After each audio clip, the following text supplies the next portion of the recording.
India की economy grow कर रही है, इंडिया आईटी सेक्टर में बहुत ज्यादा आगे। सबसे पहली बात ये है एजुकेशन, वो एजुकेशन सेक्टर में हमसे बहुत ज्यादा आगे चले गए। उसके बाद जब एजुकेशन में आगे गए हैं, वो आईटी सेक्टर में आगे गए हैं, मैन्युफैक्चरिंग में आगे आए हैं, वो ग्लोबली इकोनॉमी में अपने कंट्रीब्यूशन कर रहे हैं। हमारा उस तरफ नहीं है रुझान, हमारा बिल्कुल भी एजुकेशन में कोई जो हमारा फोकस नहीं है। फिर हम वैसे तो मुकाबले की बात करते हैं हर चीज में कि भाई ये कर देंगे वो कर देंगे, जाहिर बात है पाकिस्तान से मोहब्बत है, मुकाबले की हम बात करते हैं।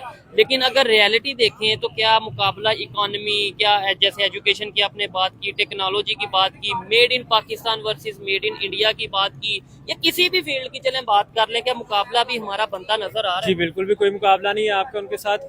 अदरवाइज ये है कि वो भी 47 में जो इंडिपेंडेंस उनको भी मिली, हमको भी मिली, लेकिन वो हमसे कई गुना आगे चले गए, हम वहीं पे स्टक हुए हैं। ठीक है, हम बैकवर्ड चीजें आ रही हैं। हाँ, पाकिस्तान में आज से 40 से 50 साल पहले चीजें बेहतर थी। हमारा जो एक्सचेंज रेट था उनसे बेहतर था, हम जो डॉलर परचेज कर रहे थे उनसे बेहतर था इनके लिए जी। लेकिन अब हमारी कंडीशन बहुत बदतर है उनसे, हम कंपैरिजन कर ही नहीं सकते। मैंने आपको फॉरेन रिजर्व का बताया, ठीक है, जो उनके फॉरेन रिजर्व है हमसे कई गुना ज्यादा है, हमारे पास बहुत कम है।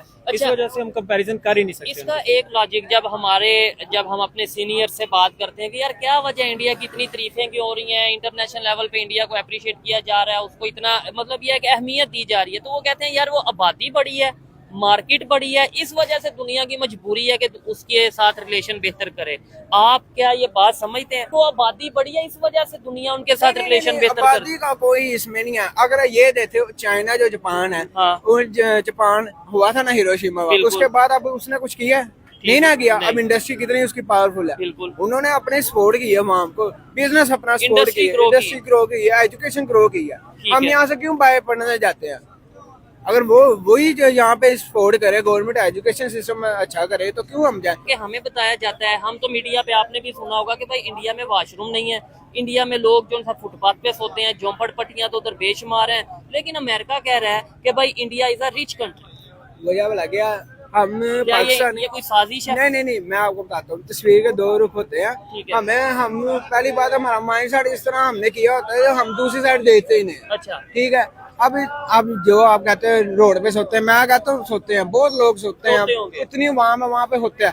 अब ये तो नहीं ना है, तो एक रोड पे सो रहा है, दूसरा बंगले में सो रहा है, दोनों चीजें देखनी चाहिए। वो पहली बात अपने डिपेंड करता है, अपने हालात आपने कैसे बनाए हैं। ठीक हो गया। अच्छा भाई मुझे ये बताएं, आज से 1 साल, चले 1 साल मैंने थोड़ा कम कह दिया, आज से 5 साल बाद इंडिया कहाँ पे आपको नजर आ रहा है? अगर वो ऐसे ही डेवलपमेंट या ऐसे ही जैसे चल रहा है वैसे चलता रहे, तो 5 साल बाद वो कहाँ पे होगा?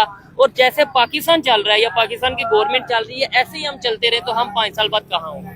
सर, अगर इस तरह करंट सिचुएशन को देखा जाए और 5 साल की प्रोजेक्शन की जाए, तो इंडिया अगर 600 अरब डॉलर उसके रिजर्व में है, तो माइट भी 5 साल बाद उसके पास 800 या 1000 अरब डॉलर हो। ठीक हो गया। और जो पाकिस्तानी गवर्नमेंट की करंटली पॉलिसीज है उसके अकॉर्डिंग ही चलती रहेगी, तो हम इसी तरह IMF के कर्जे के तले दबते जाएंगे। और हम उनके हर साल हम उससे यही करेंगे कि हमें $1 बिलियन दे दें, हमें $2 बिलियन दे दें, अगर हमारी पॉलिसीज ये रहे। जब तक हमारी पॉलिसीज बेहतर नहीं होती, हम IT एक्सपोर्ट्स में आगे नहीं जाते, तब तक हमारा कोई फ्यूचर नहीं है। 5 साल या 10 साल यही हालात रहेंगे। पॉलिसीज को बेहतर करने की जरूरत है। चलें जी, अच्छा लगा दोनों भाइयों से बात करके। आइए मजीद किसी से बात करते हैं। शुक्रिया ब्रदर।